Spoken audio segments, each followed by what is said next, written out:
મિત્રોએ ભેગા મળી મિત્રની હત્યા કરી, મંદિરે દર્શન માટે ગયા અને રિક્ષા મિત્રો સાથે મોબાઈલની લેટી દેતામાં બોલાચાલી થઈ. બોલાચાલી એટલી હદે પહોંચી કે મિત્રોએ ભેગા મળી એક મિત્રની હત્યા કરી દીધી. પલસાણાના નિયોલ ખાતે થયેલ હત્યાનો ભેદ કડોદરા પોલીસે ઉકેલી કાઢી હત્યારા 3 મિત્રોની ધરપકડ કરી વધુ તપાસ હાથ ધરી છે.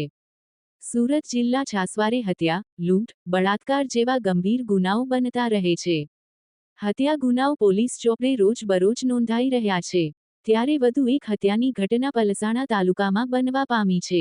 જિલ્લામાં મોટો ઔદ્યોગિક એકમ ગણાતા પલસાણા તાલુકાના નિયોલ મંદિર નજીક હત્યાની ઘટના બની હતી.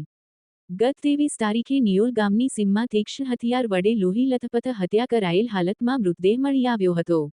જેની ઓળખ પરેડ કરતા આ મૃતદેહ હરિલાલ નામના યુવકનો હોવાનું સામે આવ્યું હતું. હરિલાલની પત્નીએ કડોદરા પોલીસ મથકમાં હત્યા બાબતે ફરિયાદ કરતા કડોદરા પોલીસે હત્યા કરી ફરાર થયેલા ગુનેગાર સામે ગુનો નોંધી તાબડતોડ તપાસના ચક્રો ગતિમાન કર્યા હતા.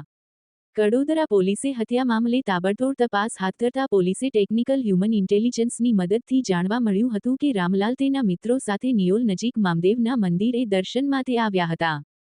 ત્યારે પોલીસ તેના મિત્રો અને શોધખોળ હાથ ધરી હતી. ત્યારે પોલીસને બાતમી આધારે હત્યામાં સામેલ ઈસમોને ઝડપી પાડ્યા હતા. જેમની કડકાઈથી પૂછપરછ કરતા તેઓએ જ રામલાલની હત્યા કરી હોવાનું કબૂલાત કરી હતી. હત્યા અંગે કારણ પૂછતા મંદિર બહાર રામલાલ સાથે રિક્ષા નજીક મોબાઈલની લેટી દેતી બાબતે બોલાચાલી થઈ હતી. અને આ બોલાચાલી ઉગ્ર બનતા મિત્રે રિક્ષામાં રહેલા ચપ્પુ લઈ શરીર પર ઉપરછાપરી ઘા ઝીકી રામલાલની હત્યા કરી ફરાર થઈ ગયા હોવાનું જણાવ્યું હતું.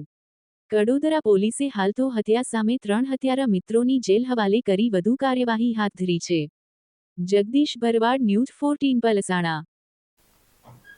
તારીખ 23ના રોજ કડોદરાના નિયોલ ખાતે એક કમનસીબ ઘટના બનેલી. તેમાં હરિલાલ અશોક નેરકર કરીને એક 25 વર્ષના યુવાનનું મોત નીપજેલ.